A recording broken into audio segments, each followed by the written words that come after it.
welcome. Thank you guys for showing up for our first meeting of the year. I always like to start out with something interesting.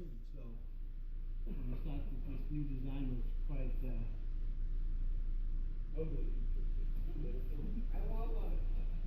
it's up to the eye of the beholder. Yeah, no. I'm not buying a jack.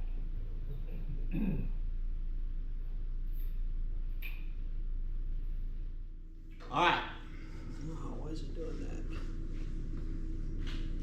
Why is it doing that?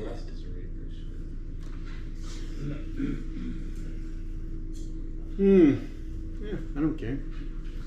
That'll work. Anyways, so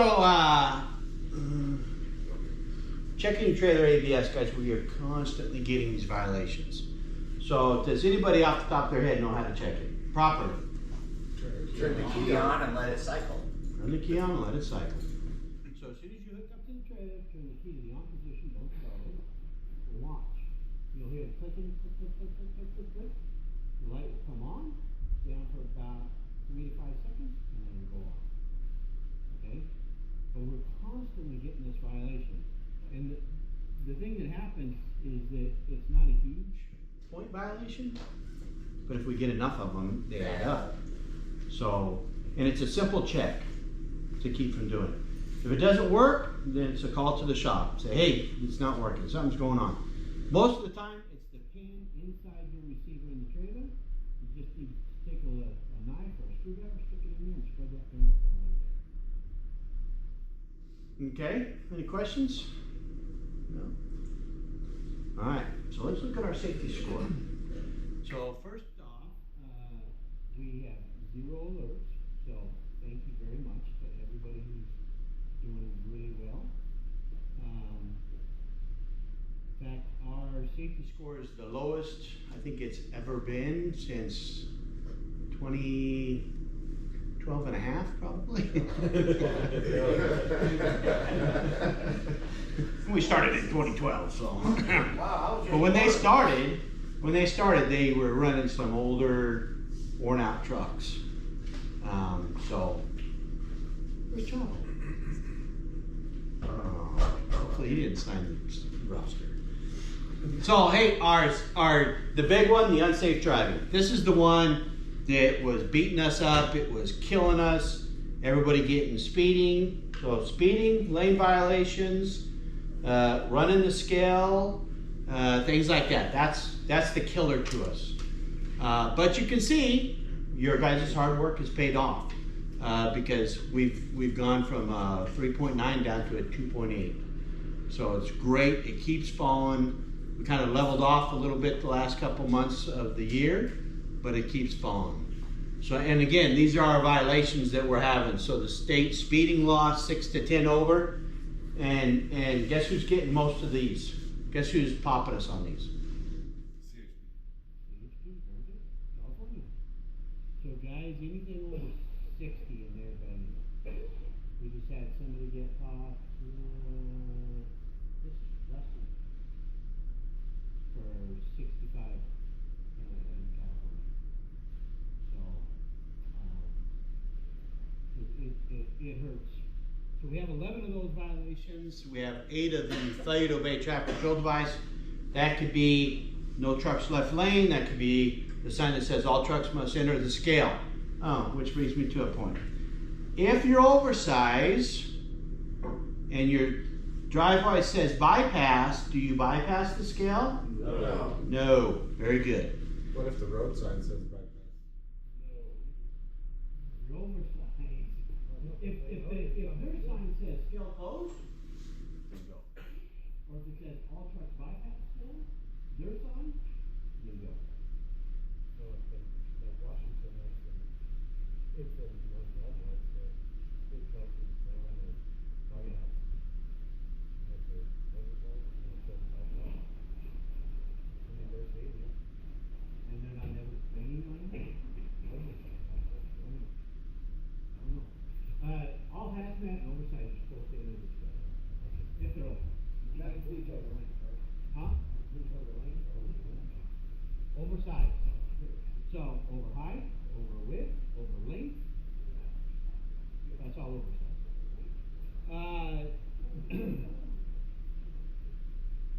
Then you have the lane restrictions, then you have, 11 to 14 mile an hour over. Those are always good ones. And then we have the state local laws, speeding in a construction zone. That's the highest point violation besides going more than 15 over the speed limit. So we really need to watch those. Here's our crash indicator.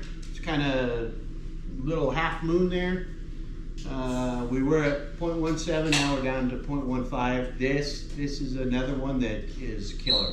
So remember guys, our insurance comes due in March. So right now we're starting negotiations with our insurance company. And so everything that stays down keeps our rates down, keeps the profitability more accessible. The more accessible our profitability is, the more that's thrown to you guys. So, here's our hours of service. It's kind of leveled off. But the problems with our hours of service, our very top one, driver failed to manually add shipping document numbers. So, how many of you have gotten calls from Mike? Nobody in here? Everybody's doing a great job. Whoa! Amazing. So listen, Mike should be calling you guys. If you have too many bill of lading numbers in there, too many trailers, as soon as you drop a trailer, wipe it out. Put the new one in. Make sure it only has one in there, because those are the problems that they're banging us on. I pulled the guy's log up just the other day, and he had like 15 bill of lading numbers on there. So, and you're right, not a big violation, but we get it every time we're stopped, then it becomes big. The next one over is the driver failed to certify. How hard is that? Driver failed to manually add the trailer number. Driver failed to maintain supply of blank logs. Everybody has at least 8 blank logs. We usually give you a pack of 30. So just know where they are, please. And how many places in your ELD is your DOT card? 3 places in your ELD. If you don't know where they are, me and Mike can show you. Otherwise, know where your DOT card is. Driving beyond the 11-hour rule and driving beyond or failing to maintain ELD instruction sheet. So these are all simple things to not have happen. Our vehicle maintenance. We're climbing just a little bit. Remember, in vehicle maintenance, we have our load securement. So if your load securement's off, this is the category it gets banged in. But in our vehicle maintenance, our top one is the inoperable lamps. So what that tells me is that people are not doing their pre and post trips. What also tells me something is that people aren't doing their mid-trip inspections. So we're gonna go over some mid-trips. You guys have got to do proper inspections. And if things are out, we'll get them fixed for you. But nobody wants to seem to stop and get things fixed. It's always, well, let's roll and see what happens, and then the company takes the hit. So we all work at the same company, guys. We need to work together. Here's our driver fitness, not how fit you guys are, but operating with our glasses, our hearing aids, we don't need any other endorsements, but not in violation of any restrictions. So we've got one more on there from FUBAR from, oh, I thought I saw him in here. Jalapeno. Wasn't he in here? You wasn't here. He goes and gets a new license, and they put an air brake restriction on his license. Then he gets stopped in California, and they write him. So then we challenge it, saying that here's the one before and here's the one after, and California's like, nope, the driver should have seen it. So that's the only one we got. So here's our inspection score. Again, 33. Excellent. So when that happens, this is what, when you see somebody run your DOT number, trooper pulls up next to you and he looks at your DOT number, he runs it, it comes up with that signal on there. And we get a green, pass. Which is good, because back when we were in the alert status, it was in the red and it said inspect. So, and then the other thing that happens there is your bypass, in some states, it depends on where your score is, they shut the bypass off. They say any safety score over, or any threshold score over this amount, they don't get the bypass. So by keeping a good score, you guys keep rolling. Yeah. It benefits you. So this is what our insurance company looks at. So this looks different than the other form. The other form is through the Federal Motor Carrier Safety Administration. This is the CAB report. So this is for all insurance companies. So this is what our insurance company looks at. The one with the blue lines on it, with the red lines, those are threshold amounts. We need to drop even further down below those. But For the most part, we're doing really good. So, our inspections. So this shows the last 21, 22, and 23. 21 is in blue. California tore us up in 21. They also hold the record in 22 and in 23. so know that when you go into California, they're going to inspect us. I mean, that's just what they do. So, but we have a pretty good outcome usually in California.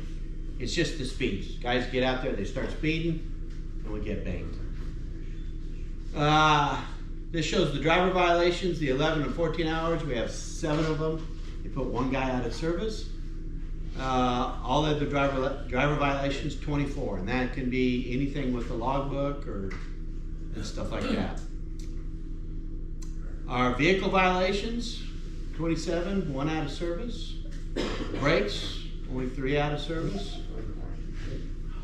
Lighting, 17. So that's the big one. Here's a graph showing our. Which one is this one? So that's our ISS score. So you can see over here, guys, back in February 23, we were at an 88. Then we went down to 60, 34, and now we're at 33. So, and that's only you guys. You guys determine what happens. You guys actually determine whether or not we stay in business. So when it was up at 88, and it even got higher than that, FMCSA can come in and shut us down for 30 days. Are all you guys going to stick around for 30 days? No, who can do that? How do these guys make the payments on the trucks, the property? So just know that it's bigger than just you guys out there. Here's some of the other things. You can see our driver fitness scores. We had the alerts. All the way up until August, we went out of alert. Our hours of service, we were in alert for just January of 20. It's for a drone. Oh, man. you son You're of a gonna gun. get that. Hopefully it didn't stop. All right, so let's see here. The crash, you can see the crash indicator. It's steadily gone up, which absolutely needs to change. All right, so let's talk about one of the things. You guys, when you have an accident, if you don't report it, if you play games, this is what can happen. This is what can happen. This happened 2 months after I started. Actually, 2 months to the date. So I'm sitting in my office over at 35th Avenue. That was a nice office, guys. You think this place is nice? Sitting in the office, and I get a call from Tumwater Police Department. And Tumwater Police Department says, hey, you have a truck up here that just hit a car, and the guy will not come and take care of it. So I said, well, you got a truck number? I don't even think we had GPS at the time, did we? Yeah. Did we have GPS? So anyways, I figured out who it was. So I called him. He's like, hello? You can hear it echoing in the bathroom. I'm like, get out there and talk to the police, man. But this is what happens. So let's look at it. So I received the call from Tumwater. They had been calling him over the PA system at the Loves, or at the Pilot, I think. I called him. He played dumb at first, and then he He goes, okay. So that's where he hit this little car right there. Can you guys all see the damage? Gotta look close. Oh, it's a rub. You can see the striations in there. There's another angle of it. There's our truck. Is it a big deal? No. Not really, right? Not really. Where's the law group that sued us? So I took out everybody's last names and pertinent information. So what it says is that be advised that this lady's being represented by us. Our client was at the Pilot gas station. What happened? Her car was lifted and tossed her car to the left and then to the right. And that's why she has the back injuries.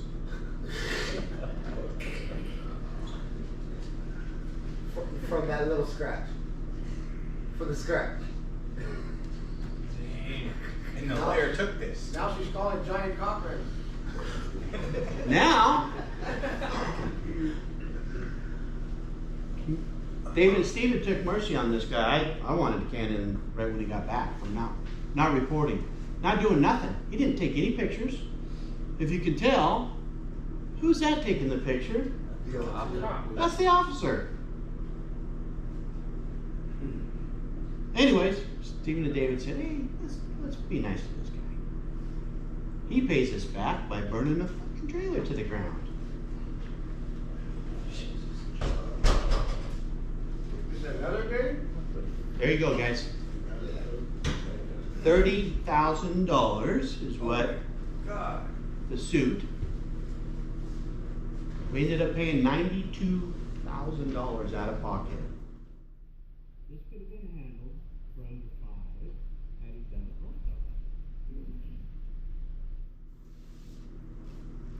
Just settled. 2 months ago. Or last month. Hit and run and her back. She can't walk anymore. How was it hit and run if the officer took pictures of it? Well, then, If you leave the scene, so Oh, he did? let me ask you this. Yeah, well, you would have been here on time. Sorry. When you come in like you and Chacon, I mean, that's what happens. If you stay there and everything's worked out, and you take tons of pictures, most people, that's it. We're done.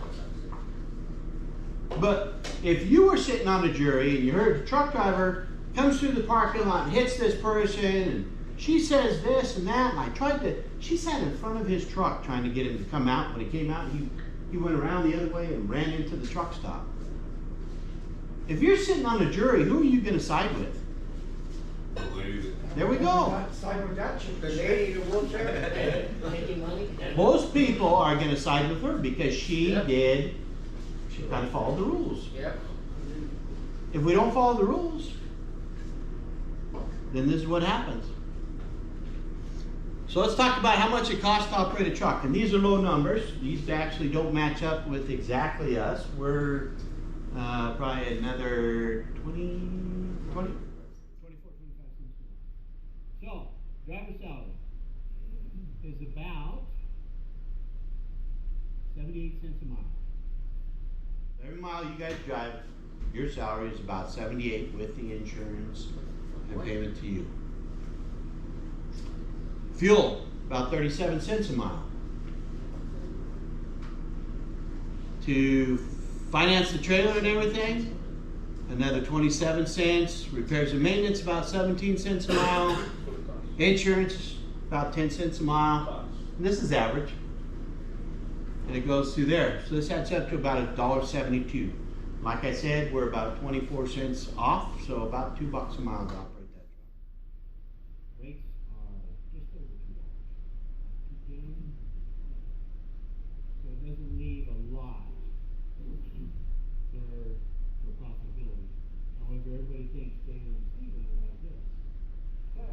I just wanna know where they're at when they're doing that, they're taking it off the ground. But right now, this is the way we're filling. So, We need to, one of the big things that's been happening is we've been late on our pickups and deliveries. Some people are not doing it right. When freight's down like this, how many carriers are begging for work? All of them. All of them. and so do you think the shipper is gonna continue to ship with somebody who's constantly late, or twice a week? So we need to stay on point, we need to definitely be where we need to be. The guys need to run their time out. They're stopping at fucking truck stop and sit for freaking 10 hours and shit. I would agree. But I don't do your job. I used to, but I didn't like it. So, my idea is always to educate you guys. Somebody who's educated is smart and they have the ability to make wise decisions, right? If you don't know what the law is, how do you make a decision? You go what's best for you. So this is the 392.2, which says that you're gonna follow all the rules in every jurisdiction you drive in. So the federal motor carrier rules are a federal rule that's adopted by all the states. But Every state you go into, things are a little bit different, right? What's the speed limit in California? 55. What's the speed limit? What's the speed limit in Arizona on our freeways outside of the metropolitan area? 75. What are they in Utah? 80. Every jurisdiction has a different law. Somehow, you guys are supposed to know those laws. but this is what we keep getting written up on. So again, Arizona, we got a 55 or 75 mile an hour speed limit. Our speeds in Arizona are absolute speeds. So when the speed limit says 75, that's the max you can go because it's absolute. Most states have gone to the absolute speed. I don't even think Montana used to be a non-absolute state. But Arizona's absolute. So if you're going 76, yeah, you can stop you and write you a ticket for it. So just know. Here's California, About 50-something% of our freight goes there. Again, 55. I know it's like pulling an anchor down the road, but if you're much over that, you're gonna get burned. Here's Utah. How fast do your trucks go? 75. You guys know why your trucks go 75? Tire speed rating. Tire speed rating, very good. So anything over 75, you're jeopardizing your life, even more so. So ill or fatigued operation. This is going to be a big part. They're finding more and more drivers are not getting the proper rest. So remember, years ago when they changed the rule and everybody had to take the 10-hour break. That study was done in Minnesota, and it was done, the government really did it wrong, if you ask me, but they made it to where they were going to win. So they had Minnesota State Police stop commercial trucks between the hours of 1 a.m. and 5 a.m. And it was during the wintertime, and they'd put them in the back of their truck, so they had a double cab. Put them in the back of the truck, and every guy ran his heater pretty warm. And so then they were filming the guys, and the guys would sit back there and go like this. Well, when you're sitting still. Yeah, fall asleep. You know, they were in a warm, look, you know, it was comfortable. They knew that they didn't have to worry about nothing. They were crashing out. So that's when the Fed said, oh yeah, this sleep apnea thing is gonna kill everybody. Then they pushed and they got the split sleeper berth back. But if the more this happens, and there's a huge study going on right now with the loads that have been exempted from the rules based on an accident. The thing that cantilevered this massive investigation is the milk tanker out here in 2001 that ran into the cars that were just stopped. And the inside facing camera on this guy, you can just see him like this. He's at 10 and 2.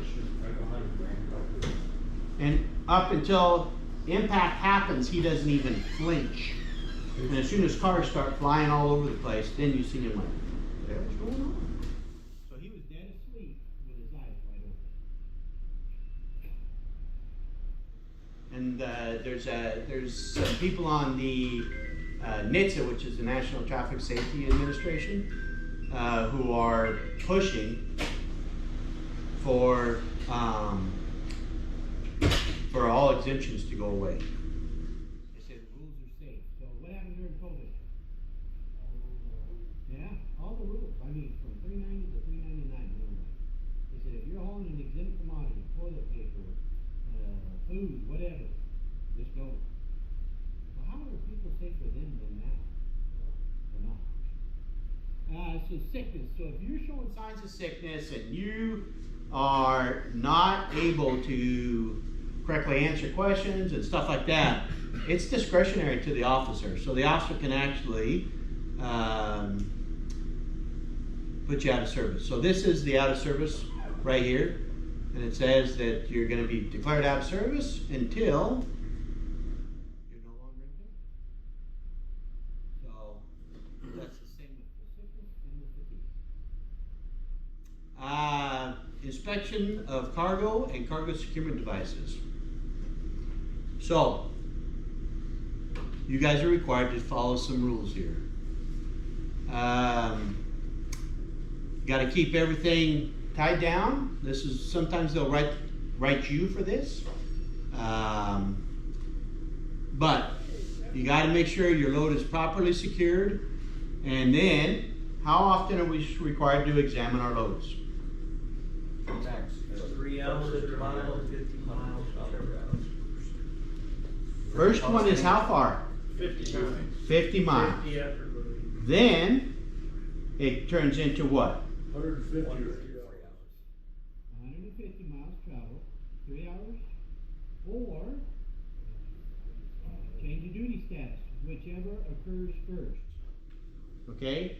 So you guys need to be stopping somewhere and getting out and running around your truck and trailer, inspecting your load. If you guys are doing that with your lights flashing, what do you think will happen with our inspections for lights? We get less of them, right? So, if we leave CMC, that's a 50 air miles right there. So once you are at that line, you guys should be stopping and doing your initial inspection.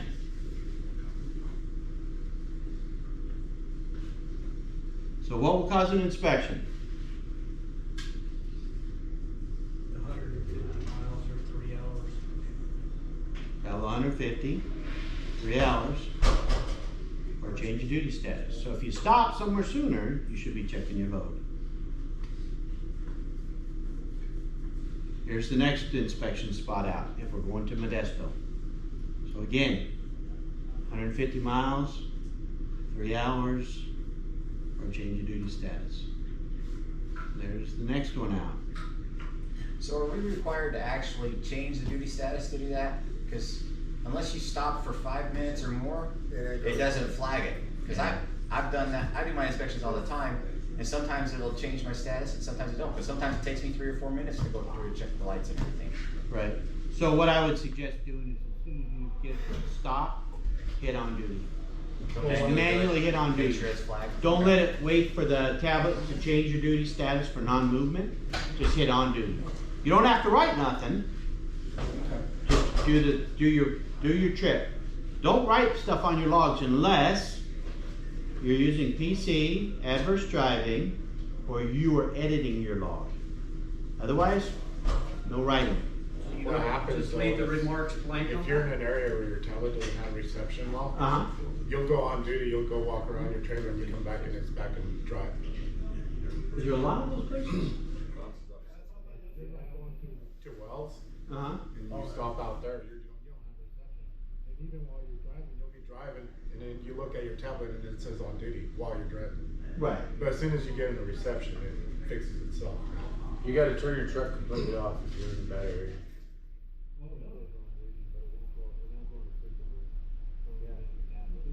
It'll it'll do it automatically, but it won't fix your tablet, but when you start driving it, and you get service, it'll pop it back on when you're on duty. Right. It won't go into sleep break if you don't have it. You gotta get to a spot where you can get area. Yep. It happens a lot in Newport, Plymouth, because the signal out there is no good. Really? Yeah. Yeah, I have that issue when I go up there too. Sometimes it'll put you on duty when you're still driving to get into the building, and sometimes it'll put you in drive when you're not driving. It's goofy out there. Yeah, but does it over the mountains and it goes to on duty, it's that way for like an hour, but then it fixes itself, it goes back and all of a Right. sudden. But if you do your intertrip in that time frame, it won't register it. It'll leave it as driving. That's why I was asking about the flag. All we ask is that you guys try your best. That's it. Seatbelts. Gotta wear your seatbelt, right? And how do we wear our seatbelts? Hold it across your body. Behind the back of the seat. So listen, that was one of my pet peeves. I would sit in the median with a pair of binoculars. If your shoulder strap isn't over your shoulder, it's an improper. So if it's loose, you're fine, as long as it's not hanging straight down and 3 feet on the floor. So I don't think any officer expects you to wear it snug up to you all the time. There might be a couple, but if you pull out a little bit, snap it, and then it's loose, you're fine. But wear it over your shoulders, okay? If you guys have passengers, have them wear their seatbelt while they're in the front. People in the sleeper berth, they're good. Right, both the front, both people have to have their seatbelts on. If you guys want to have a passenger and you're off probation, what do you have to do? Paperwork. Paperwork. We gotta call you and sign for the release, right? So what do we have to do? Come on, there's people in here who have taken people. What do you have to do? What? Did you know? The name, address, phone number, where you picking them up, where you're dropping them off. Perfect. No phone number though. So the full name, date of birth, the date and location you're picking them up, and the date and location you're dropping them off. Then if you're stopped and the officer says, hey, are you allowed to have this person? What do you say? Yes. Yes. And they say, well, where's the paperwork? Well, the paperwork only has to be kept here at this location. So you say, well, my safety guy, John, has it. Give him my phone number. I don't care. I probably won't be here. Are you gonna answer? I might. I might. But I won't be here at the office. We're gonna come here. So, if they wanna have it faxed to them, I can fax it to them later. But I've gotta have that information if I'm gonna do it. So again, both people have to have their seatbelts on. So our insurance Doesn't promote passengers. at all. So the way we get burned on that is if you guys say, yeah, I shouldn't have picked this person up, or no, my company doesn't know. Then they write it up on the roadside inspection. Our insurance company gets a copy of all of our roadside inspections. So if we have an unauthorized passenger in the vehicle, then we're not good. Okay? These are unauthorized passengers, by the way.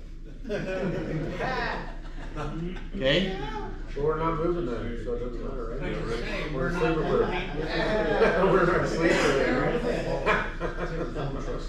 Yeah.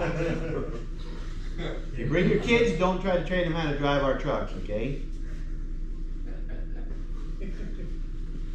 And if she's in your truck, I know I'm getting the phone call from the police saying, who has her? Nobody our phone company. So, if your family rides, you gotta get approval before this happens. You gotta be off probation. Then, call me, give me the information.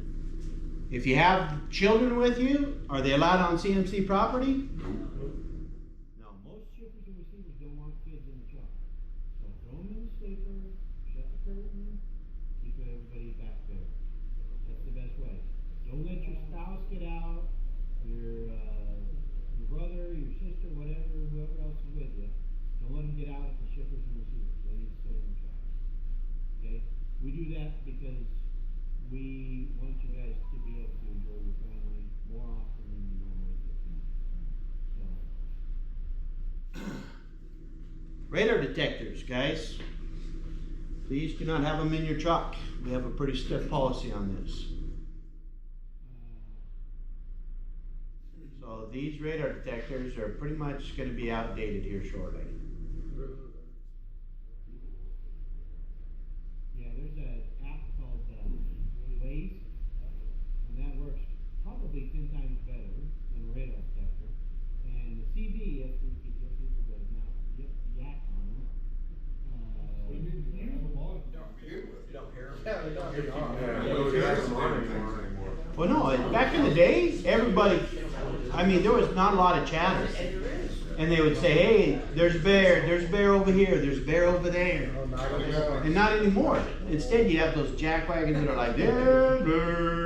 like, making sounds and stuff. And you want to find them. So, what?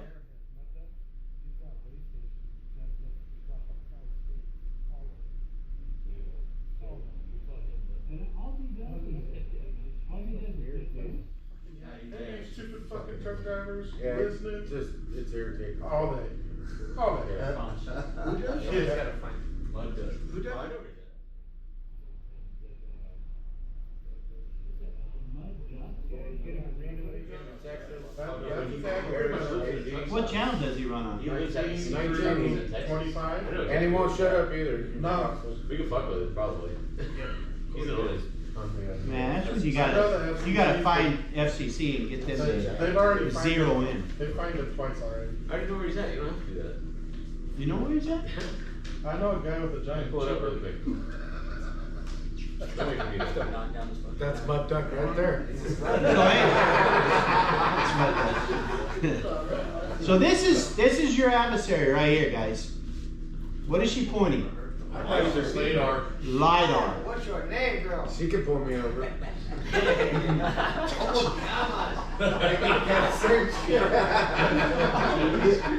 You are so lucky there's a young lady. So many things were tumbling through my head. Stop! So listen, that's LiDAR. So let me explain LiDAR to you. It's a laser. It's shot out of the front of that. Now the reason that there's two bubbles is because one's Like a scope.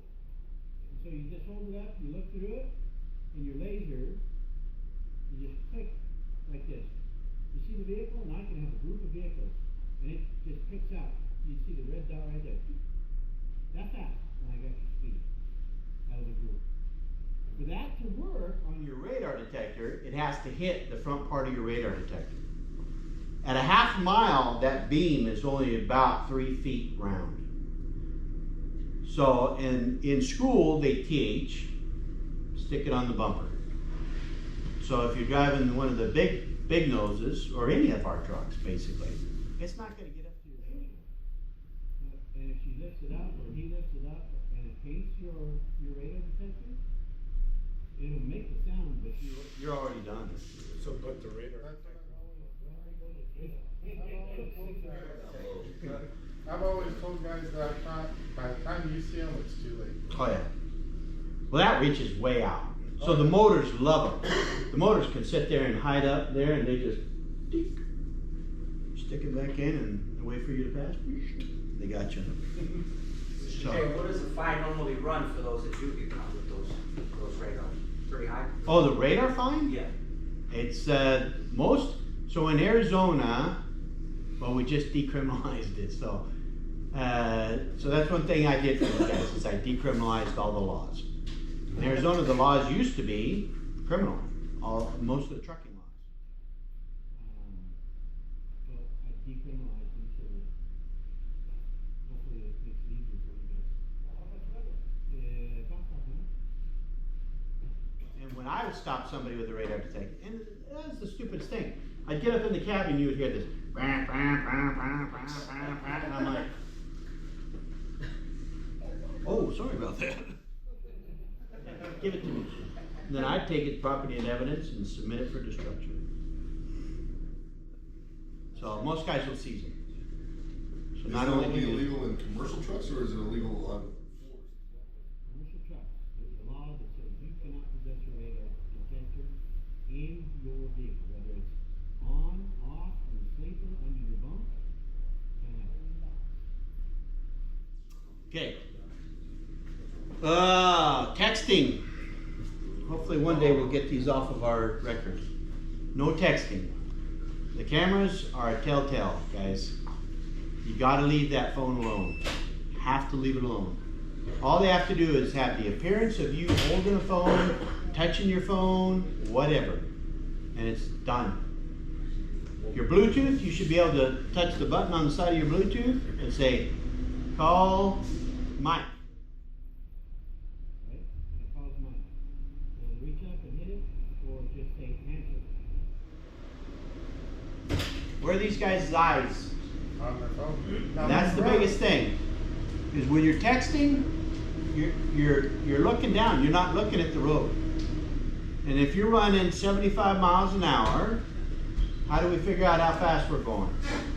How many feet per second? It's about 1.47 times your speed. So at 75 miles an hour, I think in a Like 105, man. yeah, 105 feet per second. So if you look down for 3 or 4 seconds, you just cruise the football field. Oh, it's huge. That's why accidents happen. Picking up your phone. You cannot hold your handheld mobile phone. There's only one exception for that, and that's for calling 911. Now, if you tell them you were making an emergency call, they're gonna want to see it now. And look at the history. And you know how crazy it is? I still see old guys that don't want to use the Bluetooth headsets. You still, or Yeah, when I was looking for seatbelts, you'd watch guys and they'd be like, I'm gonna look at the phone was, that's stupid.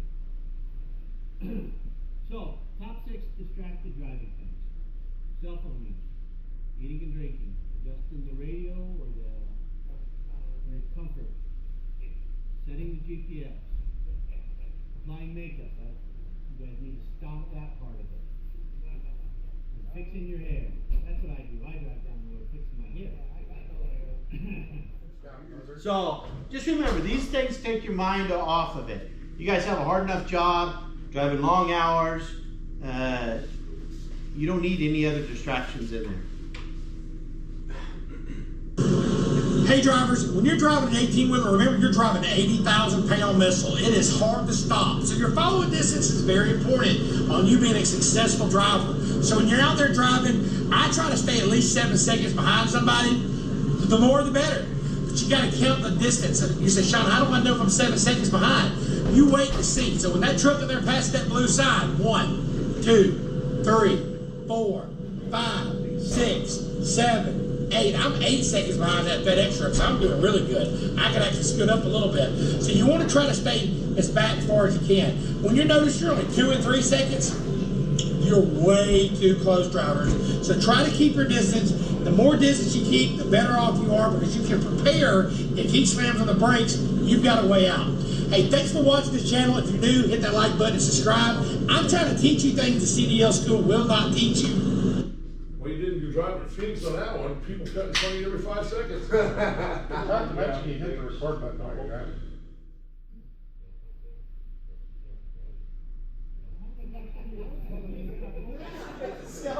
How do you know somebody else wasn't in there doing the filming for them, you know? I don't think anybody can say no. On top of that video, there's probably another driver watching that video while going. That could be, but Turn that guy in. so listen, again, if you guys aren't paying attention, bad stuff happens.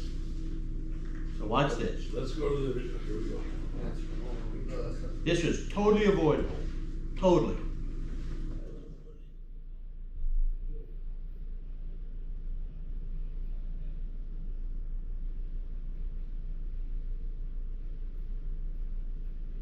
So he's following a bobtail UPS truck. How far behind is he? Is he safe? How many seconds? About 3. 3. 1, maybe 2 seconds. Now you watch on the left side of your screen, 2 vehicles are going to take a look. When should he hit the binders? Right about here. You should be on the binders, right? Does he hit the binders? No. He's grabbing the horn though. He had time to hit though. What do I do? Let's see. Did no? Why was he grabbing the horn like what's this supposed to do? Yeah, the horn's more big for this piano. The guy in the UPS truck is like, oh, there's a horn. Let me grab another gear. Could have been worse. So, That's terrible. if he had been paying attention, 100% avoidable. Yep. Right, so particularly like when you're watching that, you see how long it is before another vehicle passes them on the left. Why the hell would he just change lanes if he wasn't going to hit the brakes? Because he had to find the horn. Yeah. Too busy on the corner. Because he was too busy on his phone. Yeah. Who knows why? He's watching the prior video. What? Right? Might have been He's like, following distance. Oh, be damned.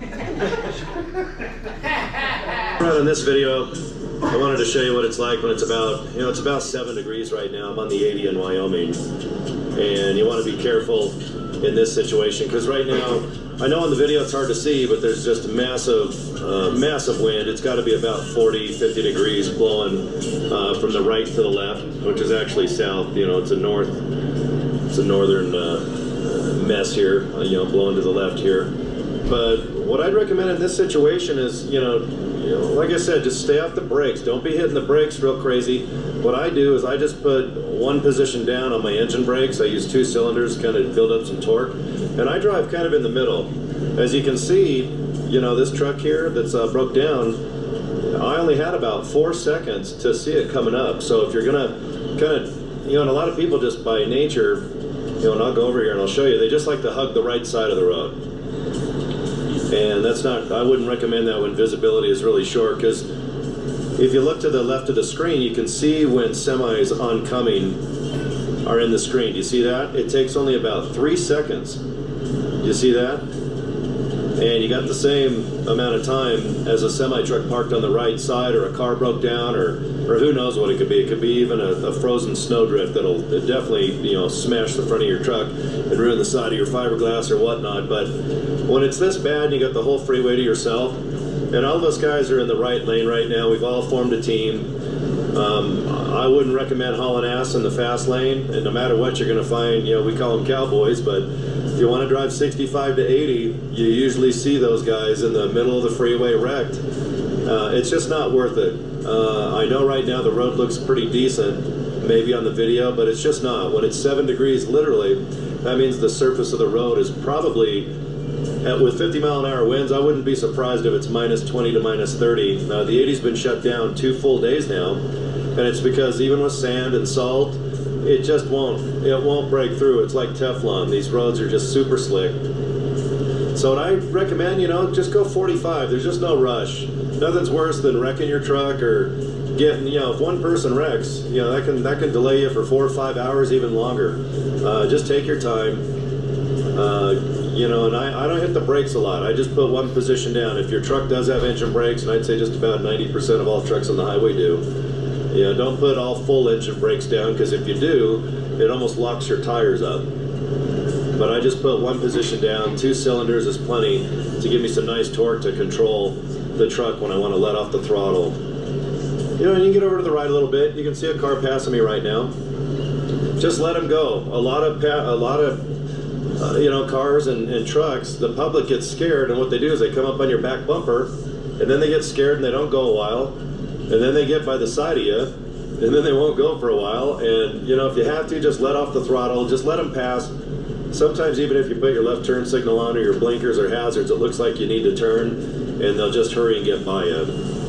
But it drives all of us crazy when a normal passenger car or truck kind of drifts on the left and right side of us, and they wonder why they get rock chips and whatnot. So, but if you're just a normal person driving on the road watching this video, don't get by us. get away from the bumper, get away from the trailer. Don't try to go in the middle of the truck and just kind of drift a little bit where it's nice and quiet, where there's no wind at all. This isn't NASCAR, so. But anyway, just wanted to make a little video and just show you when visibility is only about 3 seconds. Just be real careful, because you just never know. And the 80's a bitch. Anyone that drives, this is probably the worst damn road in the winter. But it makes you a better driver, so I'll tell you, if you're a new driver or you've been driving a long time, you know what I mean.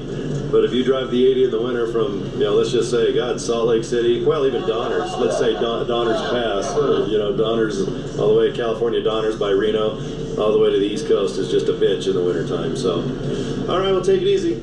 I'll film another video coming up here and hopefully help you guys out just to let you see what it's like in the real world here when you're actually driving, not from a textbook. So, all right, take it easy. He was holding his phone. That was distracted driving. I know. Who's to say he doesn't have a GoPro attached to his camera? He's got his selfie stick wedged in the steering wheel. GoPros have that thing you put on your head like a... Oh, yeah. Ray-Bans. Yeah, that's it. Camera zoom. All right. So hey, when you guys should start noticing it by your trophy. There's a round circle. If you get these, that's a message from me. So that's an event video that we have sent you. So you don't have to log into the Samsara Driver app anymore. You just touch that. It'll take you to here, and you'll see you have, this person has 2 safety events. Our insurance monitors who's watching and who's acknowledging the videos and who's not. And we actually lost a big bonus last year. Nobody was watching the videos, so we lost a lot of money. So when you guys watch the videos and you review them, they give us a bonus, or they don't take as much. So once you see that you got the 2 videos there in the pink line, you'll go down to your safety. You'll touch that. There's a little tutorial. You can either take it or not. It doesn't really matter. I mean, it's pretty self-explanatory. What you're doing, swiping, touching. So we got a video for you guys to watch. So there's a harsh brake, so you'll touch the harsh brake, which will bring you up to this. You gotta watch out for the bit. And you'll see it.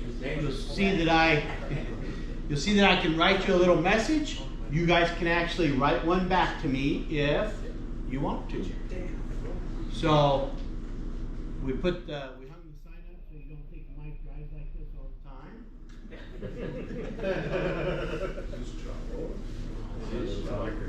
He's got the hammer covered. That's funny because I was holding some guy back. I'm like, wait. No, he's not.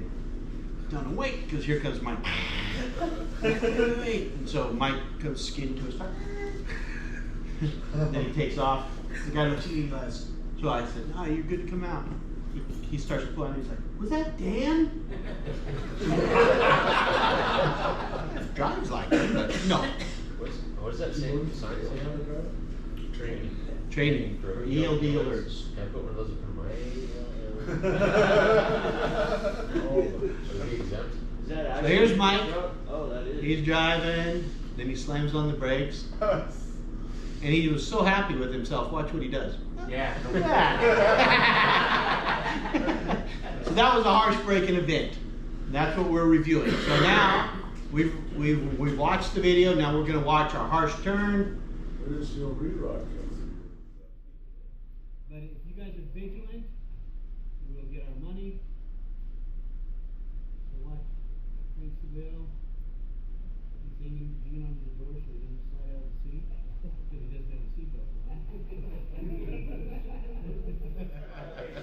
He's got a cigarette in his ear. So we got to watch those. At the bottom you'll see the reviewed. Just touch it and go. Look at that gut. Yeah. Driving. That's Dunlap disease right there. Dunlap. His belly Dunlapped over his belly. So listen, this is one of the things I want to hit on this year big time. And some of the guys have done really good at it. Some of the guys have gotten bigger. I'm not one to talk. I love food. So I have a hard time. But the healthier you guys are, when you're out there running over the road or running back and forth. The more alert you're gonna be. It just works out 100% better all the way through. So there are things you can do. You can see people doing all sorts of different exercises. You can carry the weights. You can do jump rope. Jump roping is a great thing to do. That guy does push-ups with his legs way up high. Most people. There's my exercise. Hey, what are you gonna eat? So, you know, that looks really good, but is it good for you? And what does he have right up there on the back? Cigarettes? No, on the back. Right up against his tummy. Those are coffee shots, right? Oh, good Lord. Yeah. How healthy are those for you? No. Now, this is Snyder. But when I was surfing the internet looking for some good information, this young lady actually had some good information. If they bring restaurants back instead of fast food and truck stops, there you go. Well, listen to what she says, This is David. gonna start getting fat. Hi there, I'm Kaylee McCall, a Women in Trucking driver ambassador and Schneider training engineer. Maintaining a healthy diet on the road can be a challenge, so today I'll be giving you some of our tips on how to eat healthy as a truck driver. Don't depend on truck stops. It's easy to fall into the trap of grabbing a quick bite from a truck stop, but these places often lack healthy choices and can be quite expensive over time. Instead, take control of your diet by shopping for your meals ahead of time. Plan a list of healthy options and do your grocery shopping when you're home or during your breaks. Look for healthier options, produce such as fresh fruit and prepackaged salads, quick microwavable meals like oatmeal and instant rice, healthy snacks like granola bars, nuts, and trail mix, meat or dairy items like hard-boiled eggs and yogurt. Making time to grocery shop instead of relying on fast food options will not only save you money, but help you make better dietary choices. You can find a link to a full grocery list for truck drivers in the description of this video. Make your own meals. Another easy way to save money and improve your diet is by cooking your meals in your truck. Cooking in a semi-truck may seem difficult, but with good planning and the right tools, it is entirely possible.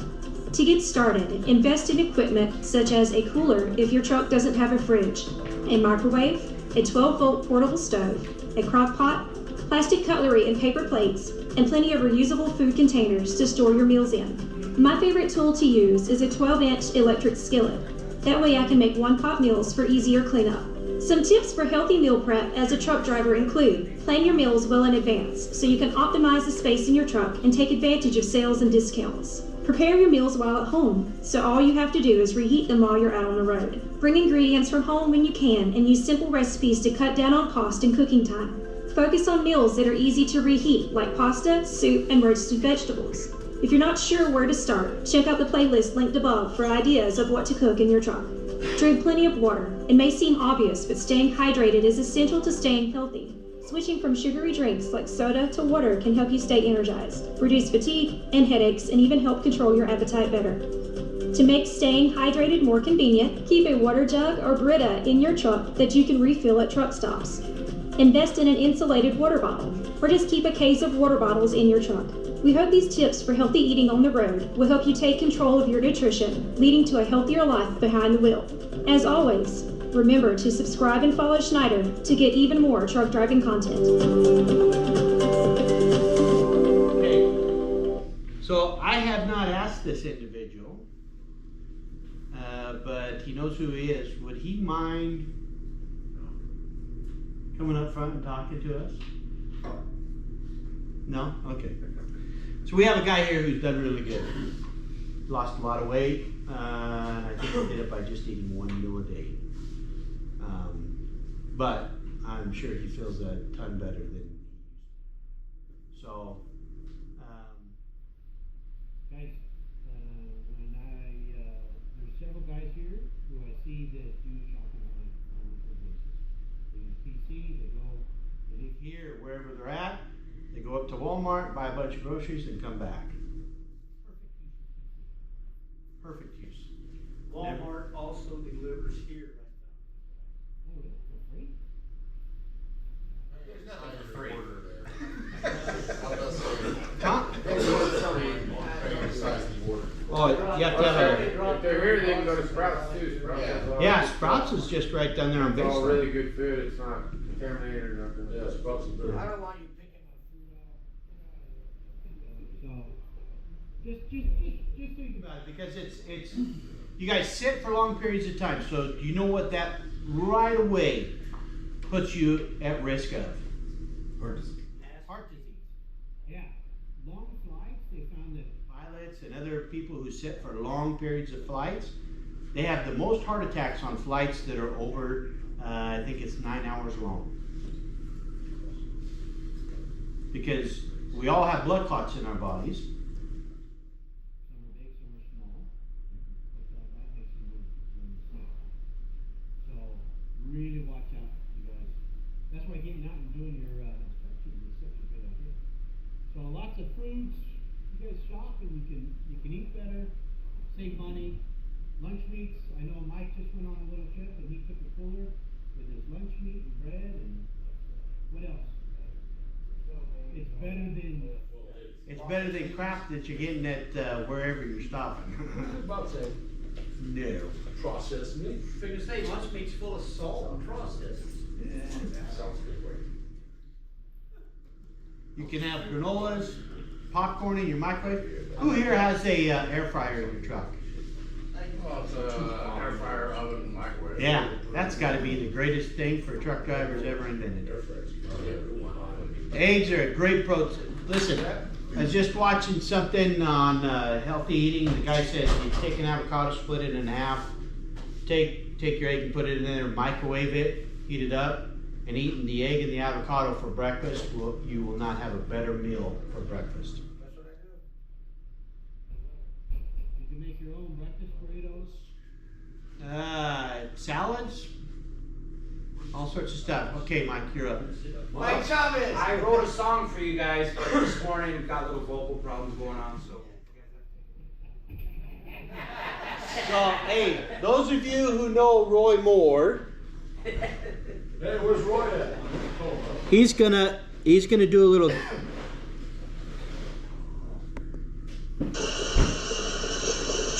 Tell me that's not Roy.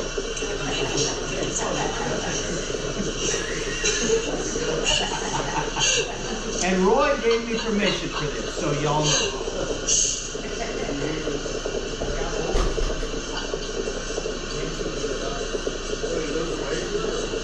So he's a dancing truck driver. He does it just to make people smile. Yeah, he's got the EDF truck.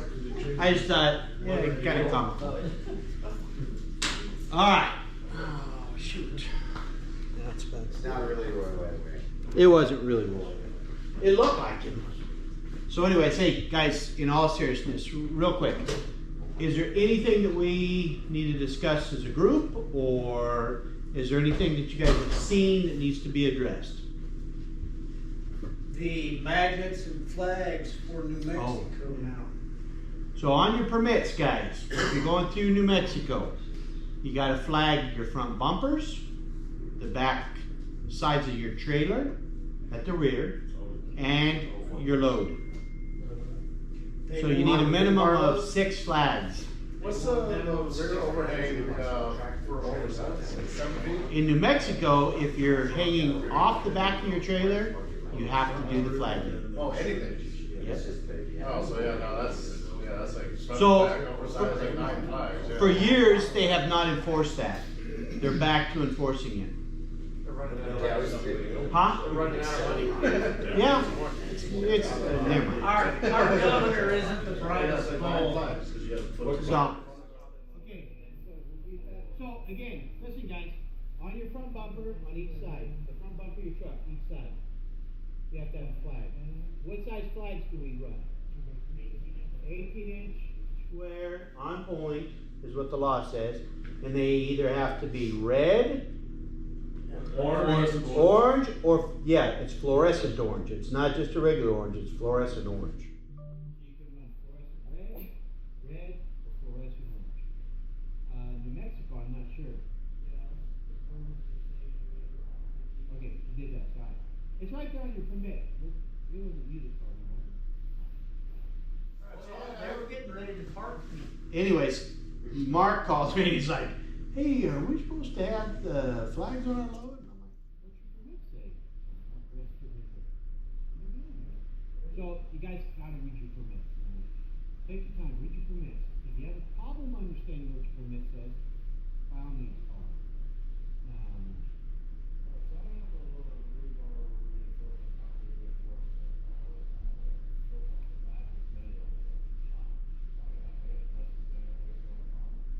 What are you doing?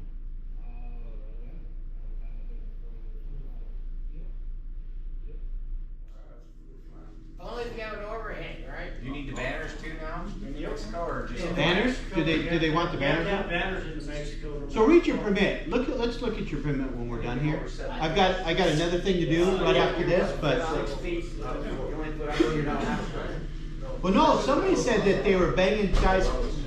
How far over were they saying you had to have it? For what? For the flags and everything?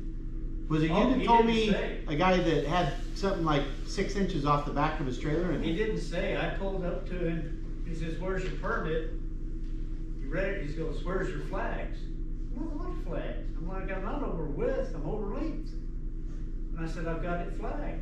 He says, you need 6 flags. So the permit does say, Oh, is that for like? for oversized, which oversized in New Mexico. In New over Mexico, 7 6 feet. feet. Oh. So when you run an oversized, if you get the oversized over length permit for New Mexico, then you have to run the flag. Okay. The 2 in front, and they want 2 on the front of the load and 2 in the back. But if you're not required, Minimum of 6 flags. You have to flag the front of the rebar. Don't have to flag it. Yeah, front of the load and the rear. If it is a permit, Yeah, that's what New it Mexico may is. not be permanent. they're idiots over there. Anyways, anything else, guys? So as long as you got a permit. Any questions? Any comments? Any bitches? Yeah, so if, I'm gonna travel, well, we're going to the same area, but mine don't have an overhang. Okay. Am I okay? yeah, you're fine. Peter, that, only a psychologist can answer that question. Make sure, man. Zach Ryan. Hey, real quick, you are a trainer or you're interested in being a trainer, you're at a trainer meeting, please do not leave. So listen, trainers, if you are a trainer or you want to be a trainer, follow Zach. If you're a live bottom guy, that sounds really bad. What I do, I'm Didn't they have a song about live bottom girls or something? But Fat bottom girls. Fat bottom girls. Okay, sorry. All right. Anyways, Real any forestry product people, stay in here. Real quick though, before we Can we have a 5-minute break? Wait. Dispatch asked if we talked about this. Oh. So look, right now, like we got 44 guys gonna be here on Monday, 44. So they're asking you guys, when you're out there and they're asking you to take the load over the weekend, if you would like to keep running, that is gonna be the way to do it. If you try to get back here every single weekend, because the freight is slow right now, this is first quarter. The 2 slowest quarters Are the fourth quarter and the first quarter. That's flat betting, that's just the way it is. If you guys have been doing this for more than a year, you know that. So this is the slowest side. This is when you should, if you wanna keep running and you wanna make money, you're gonna have to take those loads sometimes. You do not come directly back here. And that's something that if you're gonna have to be back, let them know first. Cause they, what they're telling me in dispatch is they're booking loads from some of our customers that we haul a lot of stuff out of Newport. They're also, they have different brokers that they work with, and they're booking somebody a load, and it's like, well, I can't do that, I have to be back. If you have to be back, let them know at the beginning of the week so they do not try to book you something on a Thursday that is going to New Jersey, because that's, you gotta go. And if we keep burning these people, we are not going to even have those loads. So it's, We need to try to do it, and I know there's a lot of people that are probably like, oh, I don't wanna go up there, it's cold, it's snowy, and I'm scared to drive on the snow and ice, okay? You're a driver, driving on the snow and ice, it's gonna happen. It's gonna happen. I don't care if you stay in Arizona, you're gonna drive on snow and ice sometimes. Driving on snow and ice, do not slam on your brakes. I know that guy was talking about keeping his Jake brake on lowest setting. Don't keep any of it on. If you start to slide, do not hit your brakes, do not have your Jake brake on, let it roll and steer it. When you start getting something, it's gonna catch and you're gonna drive. If you start braking, you are going to slide. You have now completely broken traction. And if your Jake brake is on, you are going to jackknife because the truck is trying to stop and the trailer's going. Be mindful about what you're doing. Let the truck roll. Don't get in a hurry. And I don't care if people are blowing past you and just saying stuff on the radio.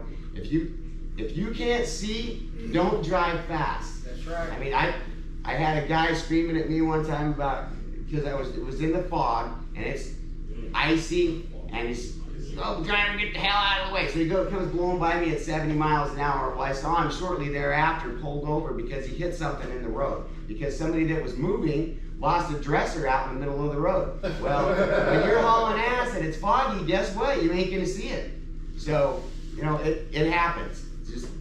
Just pay attention, be aware, take your time. That's the number one thing. Take your time. Oh, the thing about like chaining up. If it's bad enough to chain up, you don't have to drive. The only time that I would really suggest doing it, don't do that if you have to go 100 miles. It's gonna take you can't drive over, you really don't wanna drive over 20, okay? But once you start hitting 25, if you get to 30, chains are gonna come apart, start tearing stuff up, that's what's gonna happen. They're not made to go that fast. If you're going 25 miles an hour, that's top, how long will it take you to go that 100 miles? 4 hours. 4 hours. So if you stop and you wait until they go, okay, we scraped the road, you're good to go, and now you drive 55, how long is that gonna take you? At 55, which you're probably gonna be going faster than 55, right? So even at 60, it's an hour and a half. So instead of spending that 3 hours going white knuckled over there, you know. Plus your time And putting your chains on, Yeah. getting all pissed off. Yeah. Oh, God. It's 90% of the time, it's better if you wait. That's right. If you've got 20 miles to go, or like you're coming over a pass, and in 20 miles it's clear on the other side, well, hell yeah, I would chain up to get past that.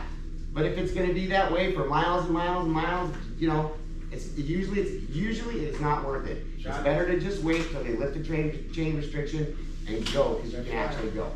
So, you know, like they were talking about with the freight rates and everything, we had several guys that chained up this week. We had several guys that did a great job. They didn't have to call me and say they ripped this off or ripped that off and they had flat tires. But I had several phone calls with guys with flat tires, missing quarter fenders, torn up mud flaps, all of that stuff because they were driving too fast with their chains. Guys, if you are gonna take the time to do that, just go slow. Don't tear everything up. Like David said, just wait a couple hours and then go, you'll be fine. Yeah. I know that there's not many of you guys, you guys are newer riders, you guys are, this is kind of your starting to go over the road. Couple big things when you're driving, almost all the other guys know, hey, if it's snow mean, this like the first fresh snow, you're probably fine to jump. It's when you get cold in the morning, because all that stuff likes to freeze. If it's cold night, that's when all the roads start freezing over. If you can, while it's snowing, rather than pull it over, get as far as you can, even if that means going 45. Yeah, true, because it hasn't hardened down to the road yet.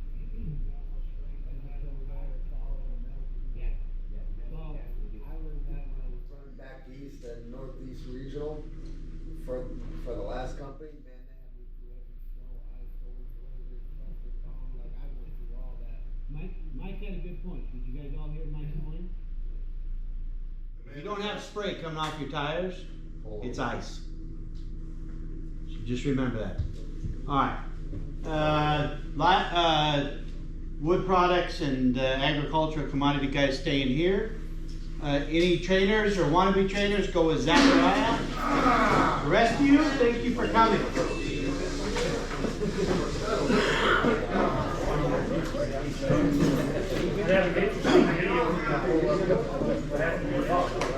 Okay. Send me the date and time, and I'll pull it. You said you were in Cadillac. Yeah. Not here. But it's coming. Okay.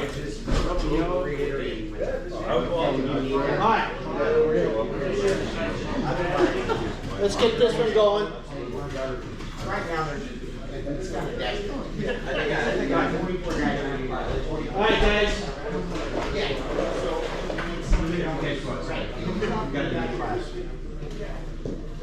Is this, are you pulling 5 pounds? Yeah. Yeah? Okay, good. Buddy, listen. I run around like a chicken with my head cut off. All right. So let's talk about this. This is a big thing, guys. Number one, I'll tell you right now, my son-in-law, who's the training coordinator for the state troopers commercial vehicle, he just told me that the federal government is looking to get rid of this entire exemption. It's going to go away because of the problem they're having with fatigue driving. So listen, let's go over the law. The law is for a distance of up to 150 air miles from the source. That's it, just the source, nothing else.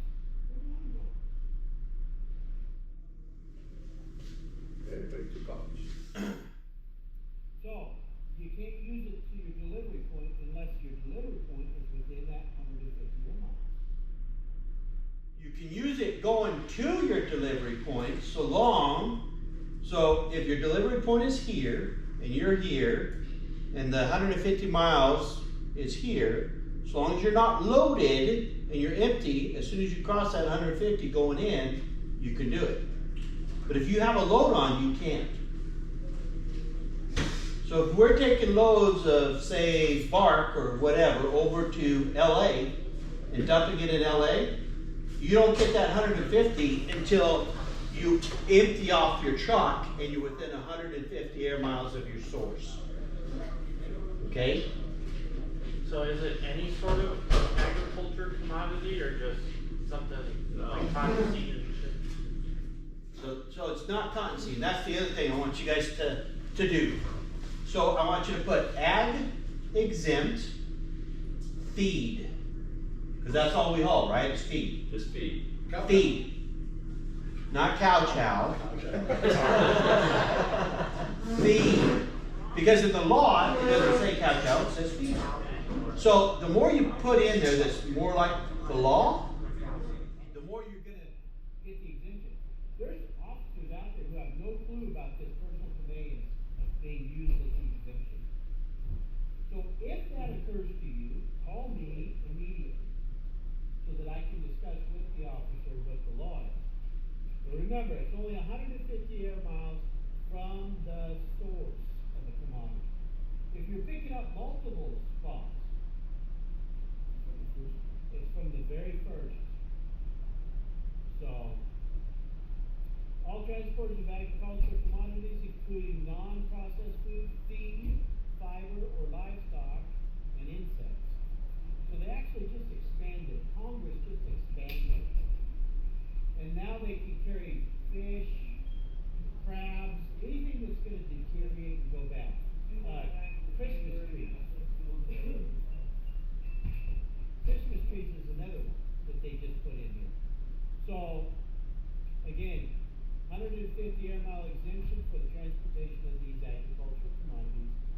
The following operations are not subject to the hours of service regulations while operating within 150 air mile radius of the source of the commodity. But either you've got to be unladen, which means empty, or you have to have the feed on your truck. Okay? Drivers engaged in trips beyond 150 air mile radius from the source of the agricultural commodity are not subject to the hours of service regulations until they exit that 150 air mile radius.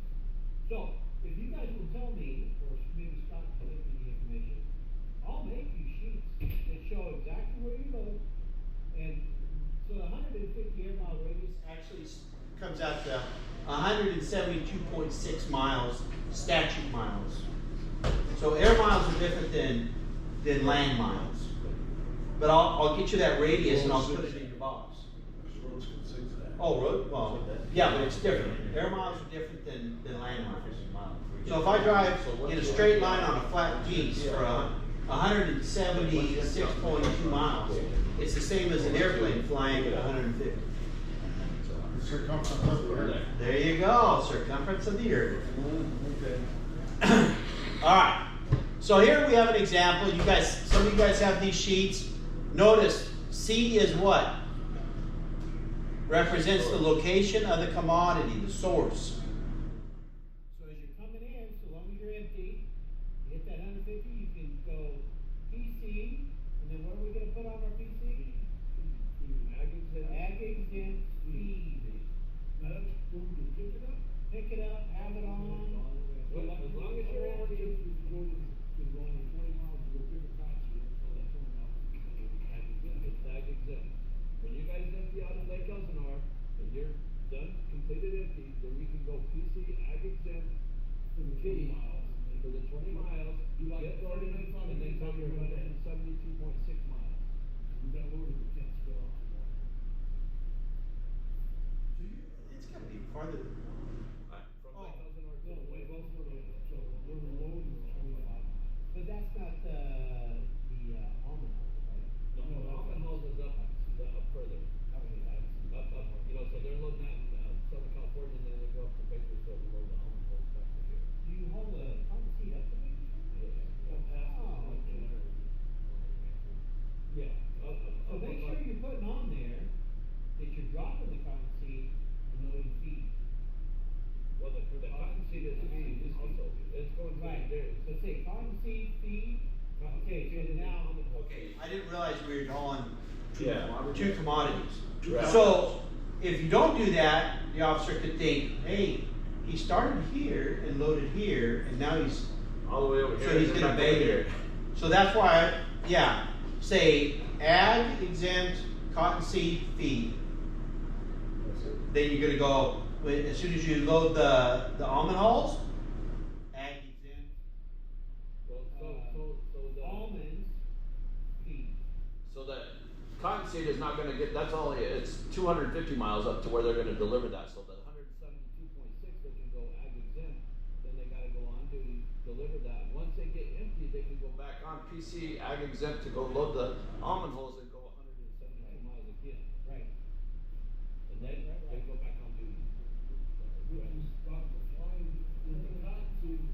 The Flying J just north of Bakersfield. I would definitely just, go on the shorter side of that, don't push the envelope at 172.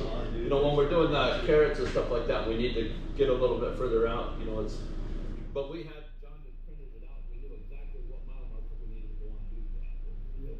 Yeah, so let's get those, I'll put them in, you have to remind me who it does, so I can put them in your boxes. So just remember, guys, 150 air miles from the source, you're in PC.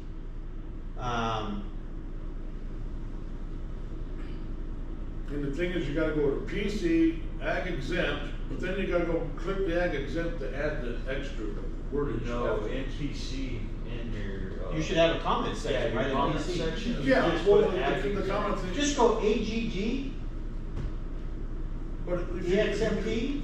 Or you do the ag exempt, and then you click ag exempt after it's already been put in your remarks, then you can put cotton seed. There's an ag exempt button. Yeah, you got it. It's got tablet in there, but.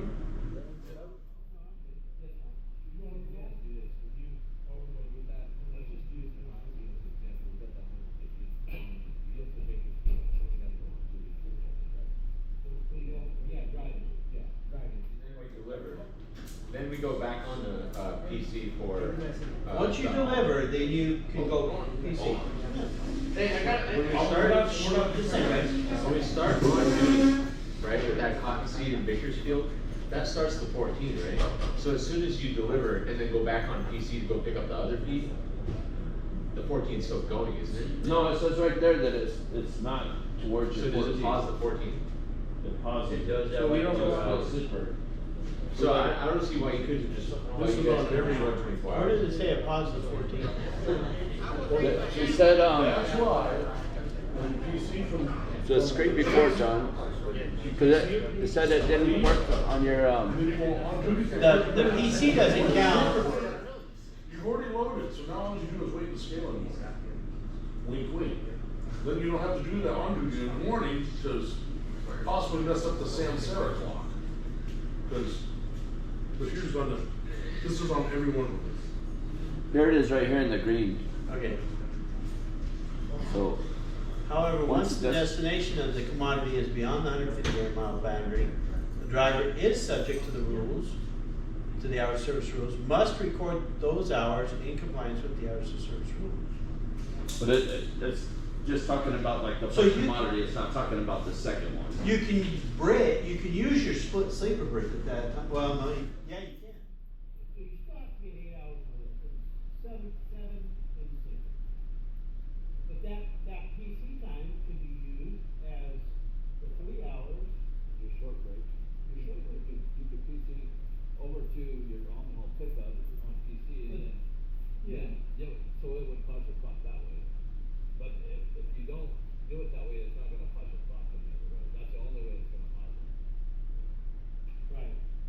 So these examples just show you it's all from the source. Everything is from the source.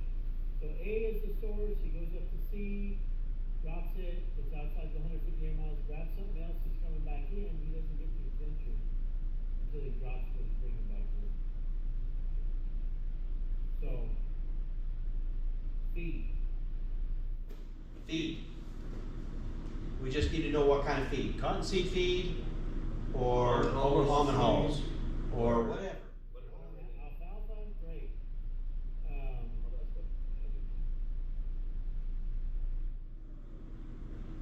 But this is the biggest thing we're doing this for, guys. Is because if you're not sleeping, and you're tired, we are screwed.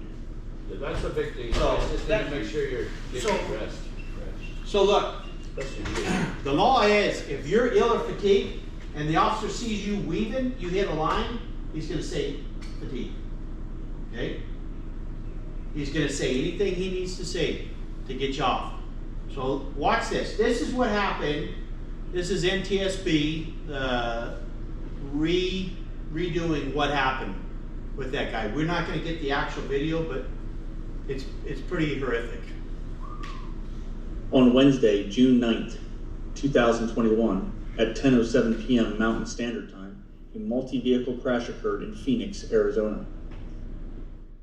A Freightliner Cascadia truck tractor, in combination with a fully loaded Walker stainless tank trailer operated by Arizona Milk Transport Incorporated, was transporting milk from Scott's Dairy to the United Dairymen of Arizona cooperative plant in the Phoenix area. While driving to United Dairymen, the truck driver passed under a dynamic message sign stating, "Law enforcement at Priest expect to stop," alternating with the dynamic traffic times. There was a second message sign with the same information displayed that was about 330 feet east of the collision location. In the area of the crash, State Route 202, east of Exit 4, 52nd Street, consists of 5 eastbound travel lanes with a posted speed limit of 65 miles per hour. The collision occurred in the right lane. The truck tractor was equipped with Lytx DriveCam image recorder with forward and inward-facing cameras. We are now going to show you the forward-facing DriveCam video from inside the truck as it approached the collision location. The video will show the truck tractor approaching the 52nd Street exit, and visible are red brake lights of slowing and stop traffic ahead that formed a queue in the right lane. The inward-facing video showed the driver did not react. Vehicle data showed he did not brake, and the truck tractor struck multiple vehicles at 62 miles per hour. A total of 8 vehicles were involved, including 6 passenger cars and 1 sport utility vehicle that were stopped in the traffic queue. The vehicles included a Ford, a Toyota, a Chevrolet SUV, a Nissan, a Dodge, a Mercedes, and a Lexus. The animation you're about to see is a close representation of the collision sequence and not an exact reconstruction. It will focus on the vehicles involved in the collision. The tractor trailer collided with the rear of the Ford, pushing it into the rear of the Toyota. Both the Ford and Toyota traveled onto the right shoulder, colliding with the barrier. The tractor trailer continued east in the right lane, where it then collided with the rear of the Chevrolet. The Chevrolet remained attached to the front of the truck tractor for the rest of the collision. The tractor trailer and Chevrolet collided with the rear of the Nissan, pushing it into the rear of the Dodge, which was pushed into the rear of the Mercedes. The Nissan traveled to the right shoulder and barrier wall. The Dodge traveled to the left, rotated clockwise, and came to rest facing south. The Mercedes continued east, rotating, coming to rest on the right shoulder and the right lane facing north. The tractor trailer and Chevrolet collided with the rear of the Lexus. The driver's side of the Lexus sideswiped the front of the Dodge. The Nissan continued east on the shoulder, rotating and coming to rest on the barrier facing westbound. The Lexus came to rest in the left lane. The tractor trailer turned left, traveling across the eastbound lanes. The tractor trailer and Chevrolet collided with the median barrier, redirecting the tractor trailer and Chevrolet east along the barrier. When the tractor trailer struck the median barrier,